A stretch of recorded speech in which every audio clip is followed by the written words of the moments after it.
22절로 27절입니다. 출애굽기 15장 22절로 27절 말씀.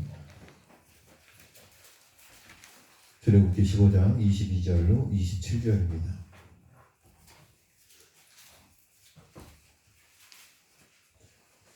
교독하겠습니다. 모세가 홍해에서 이스라엘을 인도하며 그들이 나와서 스루 광야로 들어가서 거기서 사흘 길을 걸었으나 물을 얻지 못하고 마라에 이르렀더니 그 물이 있어서 마시지 못하겠으므로 그 이름을 마라라 하더라. 백성이 모세에게 원망하여 이르되 우리가 무엇을 마실까 하매 모세가 여호와께 부르짖었더니 여호와께서 그에게 한 나무를 가리키시니 그가 물에 던지니 물이 달게 되었더라. 거기서 여호와께서 그들을 위하여 법도와 율례를 정하시고 그들을 시험하실세.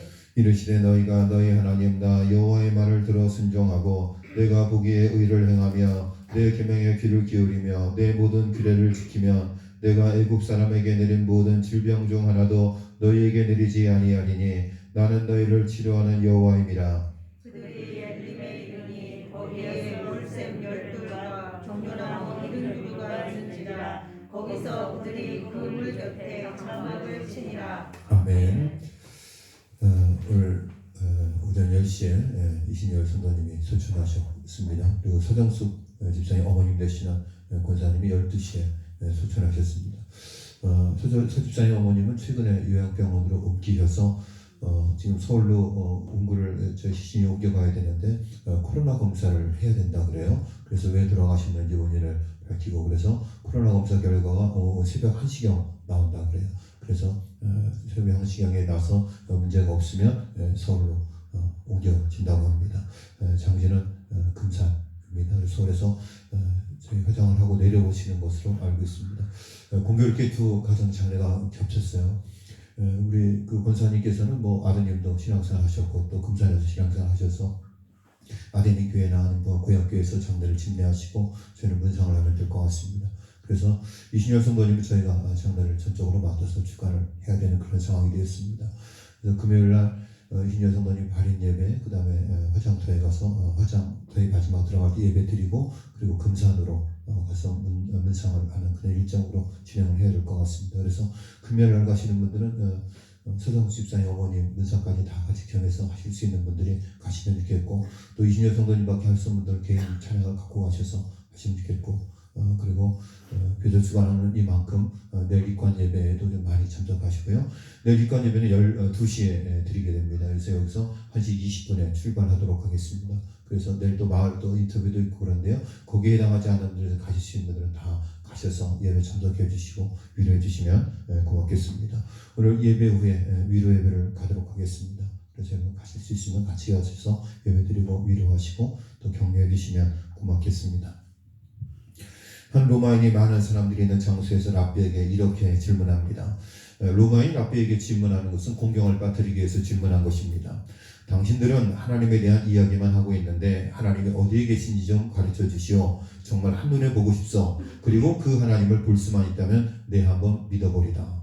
하나님을 보여달라는 거예요. 그러면 내가 하나님 믿겠다 그랬습니다. 그 말을 들은 랍비는 로마인을 데리고 밖으로 나갔습니다. 그리고 태양을 가리켰습니다. 저 태양을 보시오. 어리석은 소리 하지 마시오. 태양을 어떻게 쳐다볼 수 있단 말이오.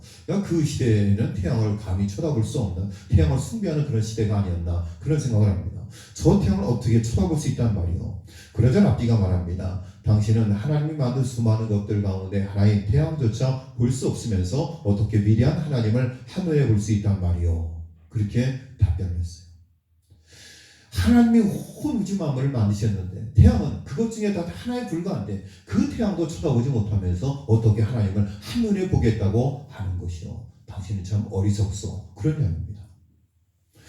위에는 하나님이 살아계십니다. 비록 우리 눈에 보이지 않고 쉽게 느낄 수 없어도 믿음으로 눈이 열릴 때 주님의 능력이 다가옵니다.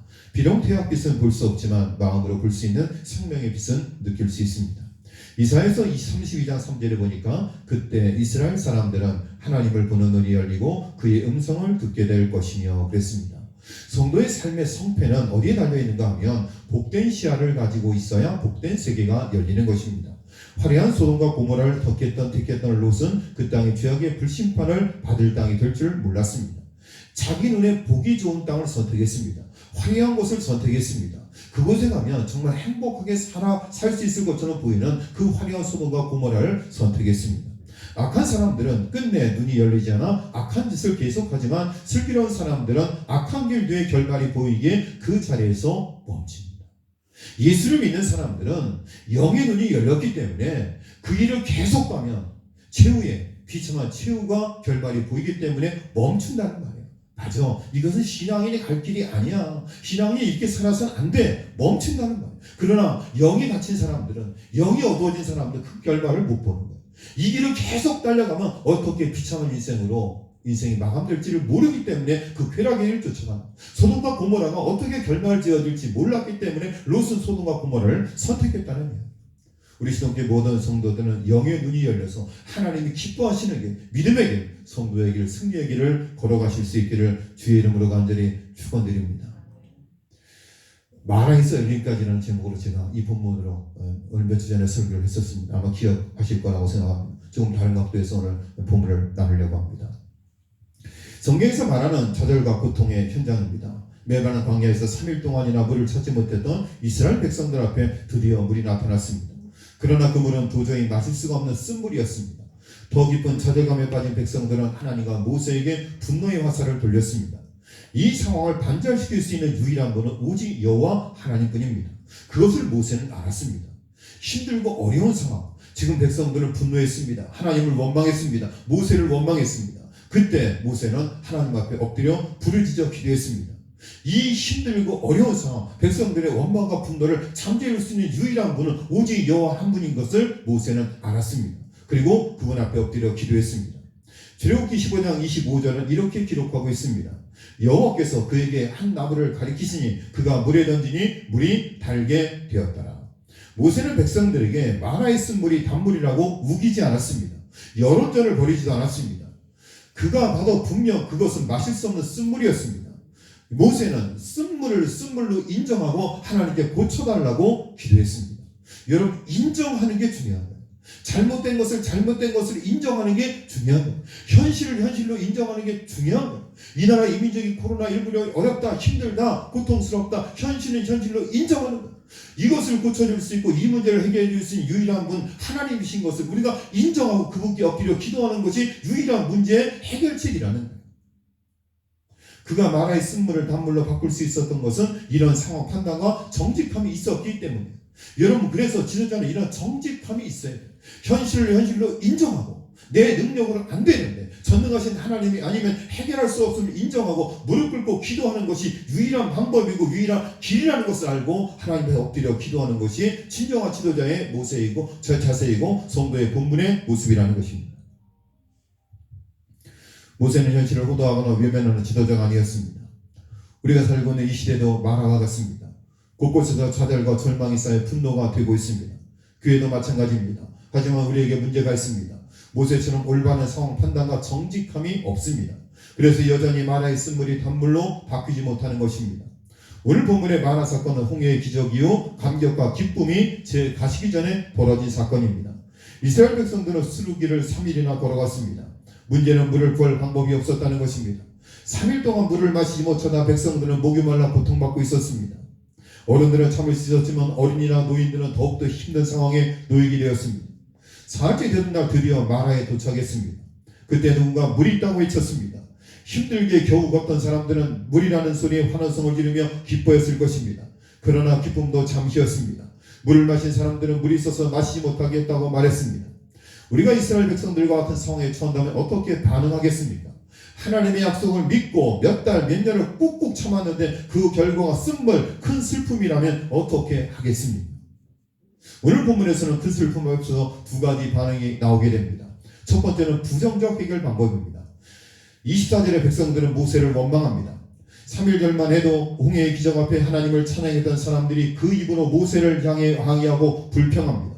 우리의 삶 가운데 다양한 큰 쓴물과 큰 슬픔을 만나게 됩니다. 사업이 안 되는 마라, 취업의 마라, 자녀의 마라, 배우자의 마라, 건강에 대한 마라, 다양한 마라를 만나게 되어 있습니다. 인생의 마라가 다가올 때 우리는 어떻게 합니까? 오늘 본문의 이스라엘 백성처럼 부정적인 방법을 선택하곤 합니다. 인생의 말 앞에서 원망을 쉽게 선택할 방법이지 진정한 해결책은 될 수가 없습니다. 우리가 힘들고 어려운 상황을 만나게 되면 꾹꾹 참고 그리고 물을 발견했는데 먹었더니 먹을 수 없는 물이에요.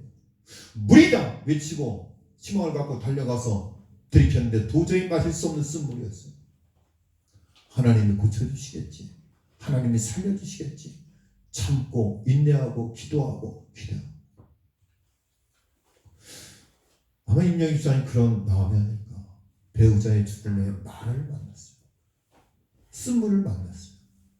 그 쓴물 앞에서 낙심하지 않고 낭망하지 않고 하나님 나라를 바라보고 믿음의 한계, 그 믿음의 길을 힘있게 끝까지 걸어가 승리할 수 있기를 위해서 여러분 격려하시고 기도해 주시면 고맙겠습니다. 같은 문제 앞에서 다른 모습을 보여주는 모세를 통해 두 번째 해결 방법을 봅니다.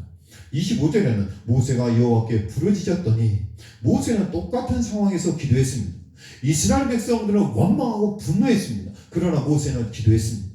힘들고 어려운 인생의 마라의 쓴물 앞에서 우리는 어떠한 반응을 보여야 되겠습니까? 누구나 쉽게 선택하는 것이 원망과 분노입니다. 누군가에게 책임을 돌리고 싶은 겁니다. 내가 이렇게 힘들고 어렵게 된 이유가 어디에 있다라는 것을 핑계를 찾고 싶고 누군가에게 분노를 쏟아내고 싶은 것이 우리의 본연의 모습입니다. 그러나 그런 모습으로는 문제는 해결되지 않는다는 이야기. 이스라엘 백성은 원망하고 분노했지만 모세는 하나님 앞에 엎드려 기도했습니다. 긍정적인 해결 방법을 선택했습니다. 이스라엘 백성들은 부정적인 방법을 선택했고 모세는 하나님 앞에 엎드려 기도하는 긍정적인 방법을 선택했습니다. 인생의 쓴물을 만난 그때 하나님을 더욱 의지하고 하나님 앞에 엎드리는 신호로 받아들였습니다. 모세는 자기 생각으로 판단하는 것을 멈추고 기도했습니다.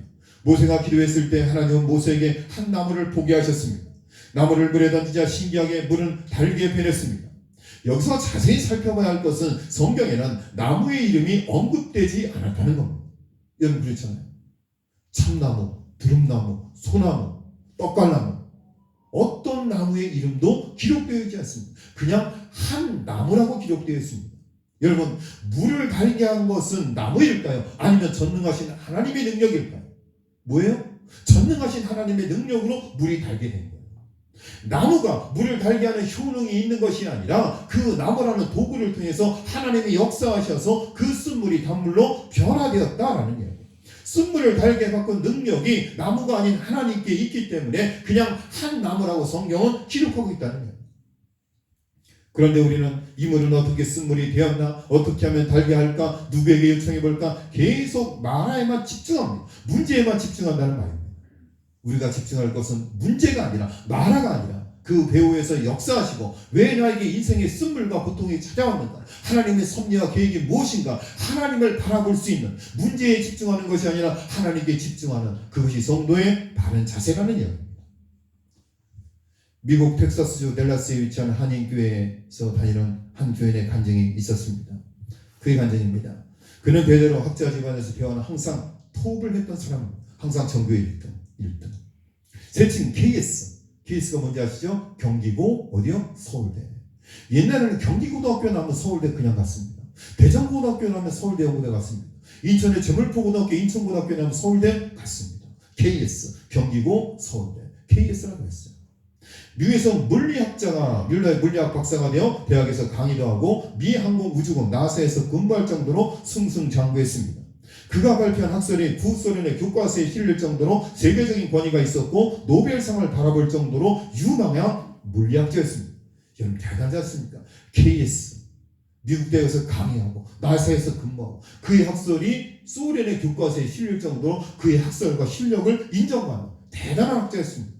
그런데 그가 쓴 논문이 다른 사람에 의해 표절되는 불상사가 생겼습니다. 이로 인해서 오해와 불이익을 당하게 되었습니다. 이 사람의 논문을 누가 표절했는데 그 표절한 사람 때문에 이 사람도 오해를 받게 되었고 학자로서의 실력에 금이 가게 됐다는 거예요. 불신이 생기게 됐다는 거예요.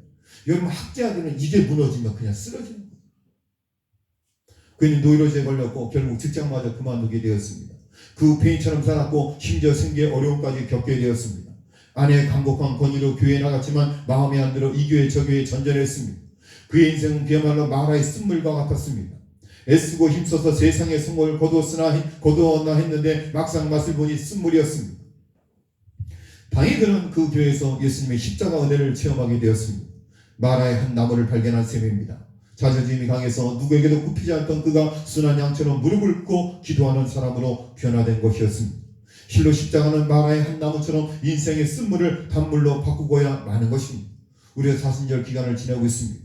예수 우리의 십자가 앞에 무릎 꿇고 우리의 강한 모든 것을 다 내려놓고 자존심을 다 내려놓고 굽히고 무릎 꿇을 때 하나님께서 우리의 인생을 쓴물에서 단물로 변화시켜 주실 줄로 믿습니다. 그 십자가 보혈의 공로 앞에서 다시 한번 엎드리고 겸손히 기도할 수 있는 저와 여러분 될 수 있기를 바랍니다. 자동차에는 중요한 페달이 2개 있습니다. 자, 자동차에는 페달이 2개 있습니다. 자, 운전면허가 있는 우리 김명수 권사는 어떤 페달이 있죠? 페달이 2개가 있어요. 자, 가속 페달과 브레이크 페달이 있다고 지금 방금 문자가 왔어요. 그렇죠? 자, 가속 페달, 악셀레이터가 있고 브레이크 페달이 있습니다.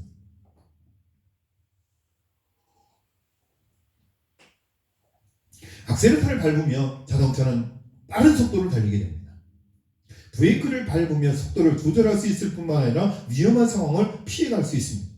만약 여러분이 타고 있는 자동차에 브레이크가 고장났다면 그 차를 과연 타시겠습니까? 여러분, 브레이크가 고장난 차를 탈 사람은 아무도 없다는 거예요. 일부러 타이어에 펑크를 내거나 브레이크가 듣지 않게 만들어서 사람을 구이로 죽게 만드는 그런 영화나 드라마를 우리는 자주 보잖아요. 여러분, 브레이크가 듣지 않으면 그 사람은 결국 죽고 마는 거예요. 브레이크는 생멸과 직결되기 때문입니다. 여러분, 인생도 마찬가지입니다. 누구든지 빠른 속도로 승진하고 싶어하고 남들보다 빠르게 성공하려는 마음이 있습니다. 남들보다 빠르게 부자가 되고 싶고 누구보다 빠르게 성공하고 싶은 그런 욕망이 있다는 말입니다. 반면 우리가 당하는 고통은 무작정 달려가는 것을 멈추게 만듭니다. 고통은 인생의 브레이크 페달과 비슷합니다. 자동차의 브레이크가 반드시 필요한 것처럼 때로는 우리가 당하는 고통이 위험 앞에서 우리를 멈추게 합니다. 브레이크 없는 자동차는 팍 질주, 세상을 위해서 질주. 그런데 예기치 않은 환난과 고통이 찾아오면 잠시 숨을 고르는 거예요. 그리고 돌아보는 거예요. 왜 그럴까? 왜 나에게 이렇게 힘들고 어려운 상황이 맞닥뜨렸을까? 한번 돌아보는 거예요. 고통도 마찬가지입니다. 고통이 우리를 죽음으로 이끄는 것 같지만 하나님은 고통을 통해 우리를 생명으로 이끌어 가시는 분입니다. 브레이크가 고장나면 큰 사고로 이어집니다. 고통은 우리를 생명으로 인도하는 인생의 브레이크입니다. 고통으로 마음이 어려워져도 힘을 내시기 바랍니다. 그리스도인에게 고통은 죽는 길이 아니라 사는 길이 될 수 있습니다. 우리가 마라의 쓴물 앞에서 해야 할 것은 하나님을 바라보고 기도하는 것입니다. 하나님께서는 우리가 어떤 문제를 갖고 어떤 상황에서 살고 있는지 이미 다 알고 계십니다. 하나님은 우리가 인생의 마라 앞에서 전심으로 모든 것을 맡기고 있는가에 관심을 두고 계십니다. 인생의 쓴물, 큰 슬픔 앞에 있는 임영희 집사님과 유가족들에게 하나님의 선하신 손길이 함께 하시길 소망합니다. 우리를 사랑하시고 치료하시는 하나님께 초점을 맞추고 그분의 뜻에 순종하며 살아가길 주 예수 그리스도의 이름으로 간절히 축원을 드립니다. 사랑과 은혜가 많으신 하나님